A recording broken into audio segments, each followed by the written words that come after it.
지난 20대 대통령 선거 당시 국진당 회계 보고서를 MBC가 단독 입수해 공개를 하면서 큰 파문이 일고 있습니다. 앞서 김건희 공천 개입 사건의 핵심 인물인 명태균 씨가 자체 여론조사를 윤석열 당시 대통령 후보에게 여러 번 보고했다는 사실이 드러났었는데요. 그런데 국진당 회계 보고서 안에는 이 여론조사를 위해 선거 자금이 쓰인 흔적이 전혀 없었다고 합니다. 만약에 공짜로 여론조사를 해준 거라면 정치자금법 위반이란 지적이 쏟아져 나오고 있다고 하는데요. 미래한국연구소의 여론조사 목록을 살펴보면 대선 전날까지 연속 9일 회당 3,000명 넘게 조사하는 면밀 여론조사가 실시됐다고 합니다. 김영선 전 의원의 회계 책임자이자 명태균 씨와 함께 일한 강모 씨는 명 씨가 이 시기 여론조사 결과를 당시 윤석열 대통령 후보에 여러 번 보고를 했다고 털어놓기도 했는데요.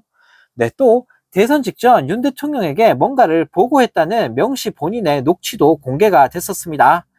대선 직전 면밀 여론조사만 6,400만 원이고 많게는 수억 원대로 추정되는 이 여론조사 비용을 과연 누가 부담했는지 의문이 드는 상황인데요.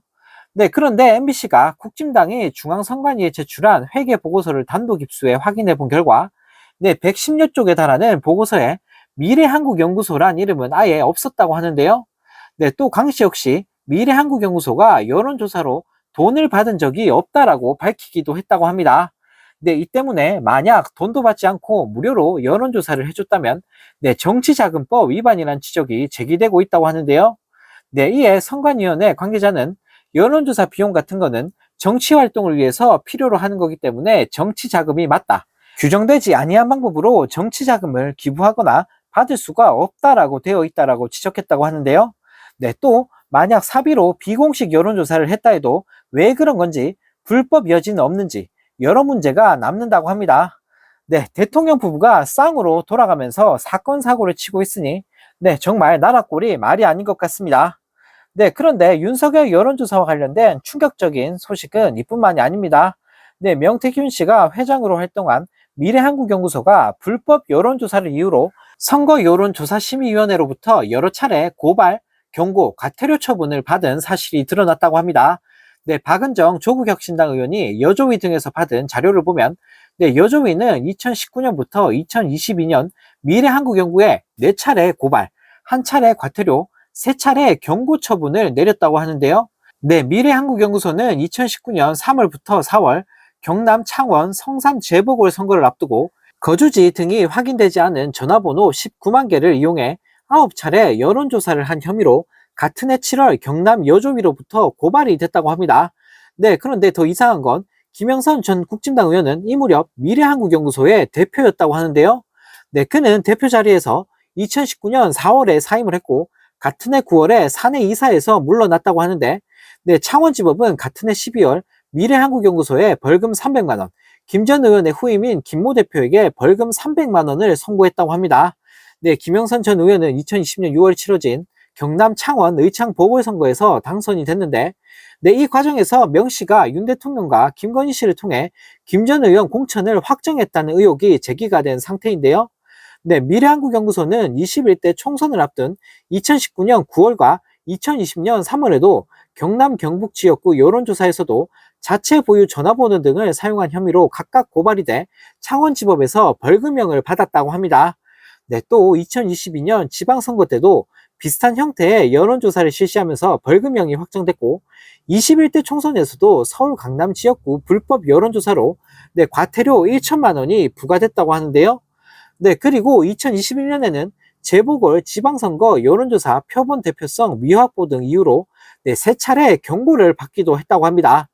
이에 박은정 의원은 김 여사의 공천 개입과 윤석열 대통령 여론조사 보고 의혹의 중심인 미래한국연구소의 불법 여론조사 내역이 확인됐다. 명 씨가 김 여사와 어떤 공천에 개입했고 여론조사의 불법성과 대가성은 없었는지 철저히 규명돼야 한다라며 강하게 질타했다고 하는데요. 어쩜 이렇게 윤석열 김건희 씨 주변에는 죄다 이런 사람들만 모이는 걸까요? 끼리끼리 어울린다란 말은 이럴 때 쓰는 건가 봅니다. 또 다른 소식입니다. 공공기관인 대한민국 역사박물관이 우리 근현대사에 대한 역사책을 냈다고 하는데 책 속에 있는 지도마다 독도가 죄다 빠진 사실이 알려지면서 큰 파문이 일고 있습니다. 심지어 일본이 우리 경제 성장에 중요한 역할을 했다고 적는가 하면 헌법이 정통성을 인정한 임시정부에 대한 내용은 아예 건너뛰어 버렸다고 하는데요. 네, 지난 7월 문화체육관광부 소속 대한민국 역사박물관이 발간한 대한민국 100년 통사책을 살펴보면 네, 시작을 1948년으로 삼았다고 합니다. 네, 신문이 출처인 지도 한 장을 제외하곤 한반도가 크게 나온 지도들까지도 모두 독도가 없었고 네, 상당수 출처는 저자 작성이었다고 하는데요. 네, 책 내용은 더 가관이라고 합니다. 네, 한국의 초고속 경제성장의 기반에는 일본이라는 변압기의 존재가 아주 중요한 역할을 했다. 이승만과 4.19, 박정희는 민주사회 기반 구축기로 재평가할 수 있다라고 나와 있었고 노무현 전 대통령의 서거에 대해선 좋지 않은 결과로 박근혜 대통령이 탄핵되고 문재인 대통령이 등장했다. 대한민국 부정까지 서슴지 않는 좌파 부활에 싹이 됐다라며 헛소리를 적어 놓았다고 하는데요.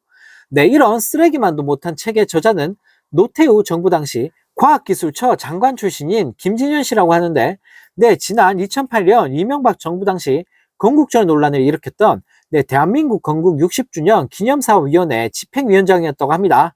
네, 더 황당한 사실은 4,200만 원을 들여 책을 낸 역사박물관은 원고 내용과 저자의 적합성을 따진 결과 모두 문제가 없다라고 평가했다고 하는데요.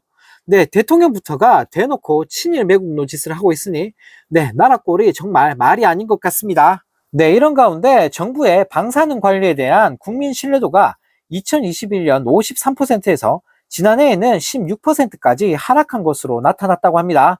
네, 심지어 지난해부터 후쿠시마 8개 현에서 가공한 명란젓이 수입되고 있었는데 네, 일본산으로만 표시되고 있는 사실도 드러났다고 하는데요.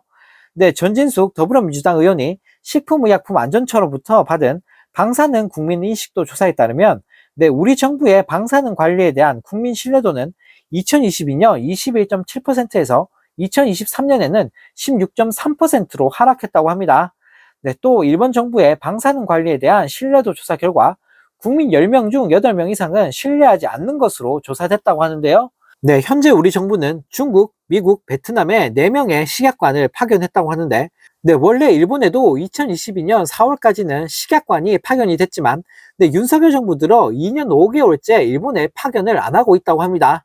네, 식약관은 해외 현지에서 식의약 관련 정보를 수집하고 안전관리에 신속하게 대응하는 네, 소위 식의약 외교관 역할을 수행한다고 하는데요. 네, 일본 식약관 파견이 무엇보다 중요한 이유는 일본이 향후 우리에게 수입 제한 조치 해제를 지속해서 요구할 수 있는 상황에서 네, 일본 현지에서 후쿠시마 오염수 유출, 추가적인 방사능 오염 상황 파악, 해양과 해저터 오염 등 위생평가에 필요한 정보를 수집함으로써 일본산 식품에 대한 수입 규제 조치를 유지할 수 있는 정보를 수집하기 때문이라고 합니다. 네, 이런 중요한 일을 더 활발하게 수행을 해도 모자랄 판에 네, 이놈의 정부는 아예 할 생각조차 안 하고 있으니 네, 너무나 기가 막힌데요. 네, 더 화가 나는 사실은 이뿐만이 아닙니다. 네, 2023년부터 수입돼 유명 대형마트로 납품이 되고 있는 후쿠시마 인근 8개 현에서 가공한 명란젓이 2023년 7톤에서 2024년 8월 기준 약 16톤으로 수입량이 급증한 사실이 드러났다고 하는데요. 네, 아무리 봐도 이놈의 정부는 우리 국민들의 건강과 생명 따위는 안중에도 없는 것 같습니다.